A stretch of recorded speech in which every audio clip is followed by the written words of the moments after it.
Hello दोस्तों, नमस्कार। सभी को मेरा प्यार भरा नमस्कार। आप समस्त दर्शकों और साथियों का तहे दिल से हार्दिक आभार आप लोगों का। साथियों, आज मैं फिर से लेकर आया हूँ एक और संघर्ष की कहानी, एक और क्षेत्र की व्यथा। क्योंकि हम लोगों की कहीं ना कहीं अपने क्षेत्र के प्रति नैतिक जिम्मेदारी तय होती है, जवाबदेही तय होती है। जिस समाज के अंदर अगर हम रहते हैं तो उस समाज के प्रति हमारी जवाबदेही होती है। दोस्तों, मैं आज पुनः पिछली वीडियो की बातों की पुनरावृत्ति करूंगा। पिछली वीडियो यानी जिसमें मैंने विकास खंड की चर्चा की थी आप सभी के सामने। मैंने सन 70 से लेके 2009 तक की पूरी कहानी आपके सामने रखी थी। लेकिन दोस्तों, इसके पीछे जिन लोगों ने सोच को रखा होगा, जिन लोगों के द्वारा बीज बोया गया विकास खंड का, क्या उन्होंने यही परिकल्पना की होगी? क्योंकि जो भी लोग किसी क्षेत्र के विकास के बारे में सोचते, कहीं ना कहीं उसके पीछे कोई ना कोई मंशा रहती है। दोस्तों, एक ऐसा ही अछूता विकास खंड जो कागजों में तो दर्ज है, जिसके दस्तावेज हमारे पास उपलब्ध हैं, कागजों में जिस विकास खंड के नाम पर सरकारी पत्राचार होते हैं, लेकिन धरातल पर वो नगण्य होता है। आखिर ऐसा क्यों? दोस्तों, अगर हम बात करें इस क्षेत्र में घोषणाओं के न जाने कितने अंबार लग चुके हैं। हर किसी हमारे प्रतिनिधि ने अपने अपने स्तर से घोषणाएं तो अनेक करवाई, लेकिन दुर्भाग्य इस क्षेत्र का रहा कि आज तक वो धरातल पर नहीं उतर पाई। दोस्तों, मैं फिर एक ही सवाल करूंगा, आखिर इसमें गलती किसकी? क्या इसकी दोषी जनता है या इसके दोषी हमारे जनप्रतिनिधि, जो घोषणाएं तो करवाते हैं लेकिन उनको धरातल पर उतारने का कार्य या उनको धरातल पर उकेरने का कार्य किसका होना चाहिए? उस जनता का जिसने प्रतिनिधि चुनकर आपको विधानसभा के अंदर या संसद तक आपको पहुंचाया। क्या जवाबदेही उस जनता की होनी चाहिए कि आप मेरे लिए मेरे विकास कार्य करवाएं? क्या उनने डिमांड की तो क्या ये गलती की? लेकिन दोस्तों, क्या उन जनप्रतिनिधियों की कोई जवाबदेही नहीं बनती है? जब वो सत्ता में पहुंचते हैं, क्या उनकी जवाबदेही वहां पर खत्म हो जाती है? कहा जाता है जब किसी क्षेत्र की कोई समस्याएं होती हैं तो वही हमारे जनप्रतिनिधि कहते हैं कि जब तक आप चिल्लाओगे नहीं तब तक आपकी कोई नहीं सुनेगा। जब तक बच्चा रोएगा नहीं तो माँ भी अपने बच्चे को दूध नहीं देती है, ये एक कहावत है। लेकिन इस क्षेत्र की जनता समय समय पर मांगे उठाती रही, चाहे वो विकासखंड का मुद्दा रहा हो, चाहे वो यहाँ के महाविद्यालय का मामला रहा हो, चाहे यहाँ पर हमारे जनप्रतिनिधियों के द्वारा कृषि महाविद्यालय की बात कही गई हो, चाहे वो 1970 के दशक में यहाँ पर ट्रेजरी की बात रही हो। लेकिन मैं उतने पुराने मुद्दे पर नहीं जाऊँगा, क्योंकि जिसके बारे में पता ना हो उस बारे में कहना भी अनुचित होगा। तो इसलिए आज मैं आप सभी के माध्यम से पुनः इन बातों को कहना चाहूँगा, क्या जवाबदेही जनता की होनी चाहिए या हमारे जनप्रतिनिधियों की? लेकिन दोस्तों, आप सबसे भी मैं गुजारिश पुनः करूँगा, जो भी इस वीडियो को देख रहा है, आप सभी दर्शकों से मेरा निवेदन होगा, जो भी इसको वीडियो को देखें तो अपने अपने स्तर से संभवतया जनप्रतिनिधियों तक पहुंचाने का कार्य करेंगे। सत्तासीन लोगों तक इसको पहुंचाने का कार्य करेंगे।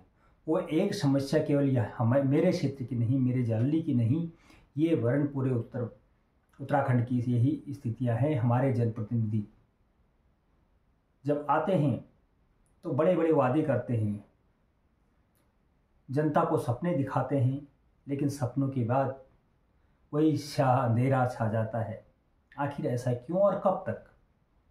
लेकिन दोस्तों, मैं उस विकासखंड की बात पुनः कहना चाहूँगा जिस विकासखंड को अविभाजित उत्तर प्रदेश की तत्कालीन मुख्यमंत्री बहन कुमारी मायावती जी उसकी घोषणा करती हैं अल्मोड़ा शिल्पकार रैली के दौरान 5 सितंबर 1997 को, और 8 अप्रैल 1999 को अल्मोड़ा जिलाधिकारी श्रीमान दीपक कृष्ण वर्मा जी के द्वारा रिबन काटकर उस विकासखंड का उद्घाटन किया जाता है, और जिसके गवाह बनते हैं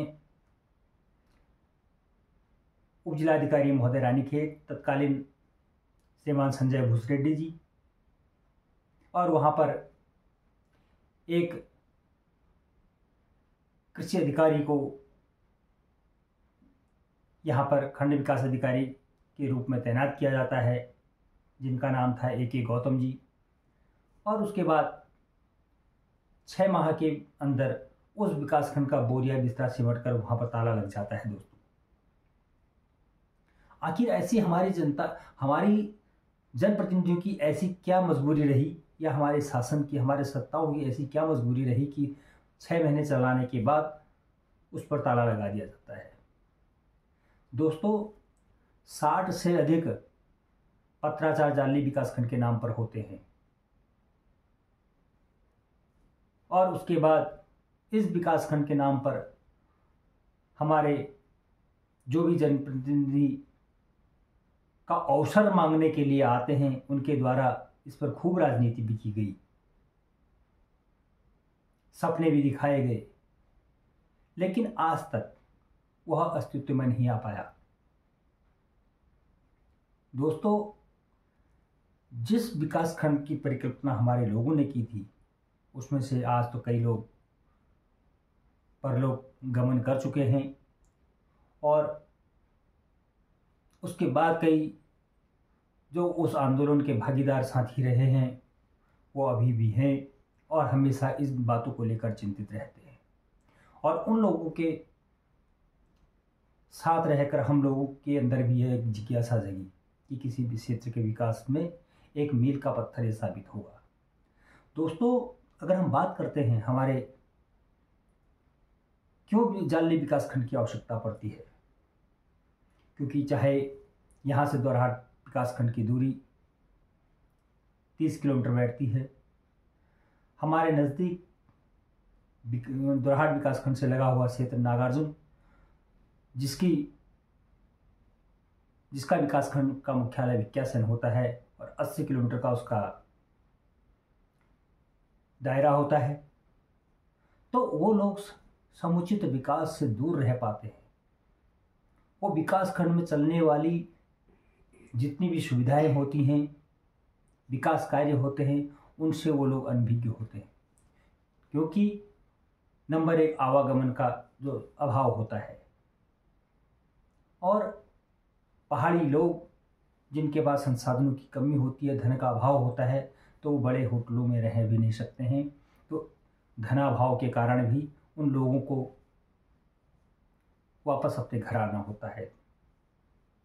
दोस्तों, इसके पीछे कई ऐसे कटु सत्य हैं जिनको आप कई देखने वाले, चाहने वाले जो जनप्रतिनिधि रह चुके हैं वो भी इसके पीछे के कटु सत्यों को जानते होंगे। इस कारण एक विकासखंड की मांग की गई, जिसका नाम जालली के नाम से तय हुआ। जालली विकासखंड पर चर्चा होनी शुरू हुई। लेकिन दोस्तों, मैं फिर कहूँगा कि आखिर दोष किसका? क्या इसके लिए दोष जनता का है, जिसने बार बार ये मांग की कि हमें हमारा विकासखंड दीजिए? या क्या वो हमारे जनप्रतिनिधि दोषी नहीं हैं जिन्होंने हमारी पुरजोर पैरवी विधानसभा के अंदर या संसद के अंदर हमारी पैरवी नहीं की। तो दोस्तों, आप सभी लोग कमेंट के जरिए मुझे ये बताएं कि इसमें दोष किसका है। अगर किसी इंसान को भूख लगती है और मेरे घर में खाना बन रहा है, मैं घर में खाना मांग रहा हूँ, मेरे घर में अगर मुझे खाना नहीं दिया जा रहा तो दोष किसका होगा? मेरे घर वालों का या मेरी भूख का? क्योंकि मुझे भूख लगी है, खाना बन रहा है, खाना बना हुआ है। तो दोस्तों, इसमें जहाँ तक मेरी अपनी राय है, हमारे जनप्रतिनिधि इसके लिए बराबर दोषी रहे हैं, क्योंकि वो इस विकासखंड के नाम से हमसे बार बार वोट समेटते आए हैं और हम लोगों ने झोलियां भर भर के उन लोगों को वोट दिए हैं।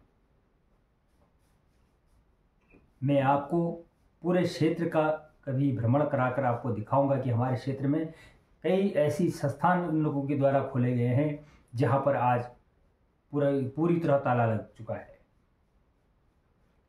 चाहे वो शिक्षा के क्षेत्र में हो, स्वास्थ्य के क्षेत्र में हो, चाहे वो किसी भी क्षेत्र में हो। तो उन जनप्रतिनिधियों का ध्यान उन तरफ क्यों नहीं जाता है? उस तरफ भी ध्यान उनका जाना चाहिए। और हो सके आप सभी लोग इस वीडियो को अधिक से अधिक शेयर करें ताकि उन जनप्रतिनिधियों के कानों तक भी ये बात पहुंचे, उनके सामने ये बात पहुंचे कि हम वोट तो मांगते हैं, क्या विधानसभाओं के अंदर हमने बोलना चाहिए या नहीं। तो दोस्तों, मैं अधिक इन बातों पर न जाकर मैं आप सभी लोगों से यह गुजारिश करूंगा कि अधिक से अधिक कमेंट करके आप बताएं कि इसमें दोष किसका है, जनता का या जनप्रतिनिधियों का। और हम जनप्रतिनिधि चुनते हैं तो किस लिए? जनप्रतिनिधि चुनने का कारण क्या होता है और हम किस प्रकार के जनप्रतिनिधि चुन रहे हैं। तो दोस्तों, मैं ज़्यादा न कहते हुए अपनी वाणी को यहाँ पर विराम देना चाहूँगा।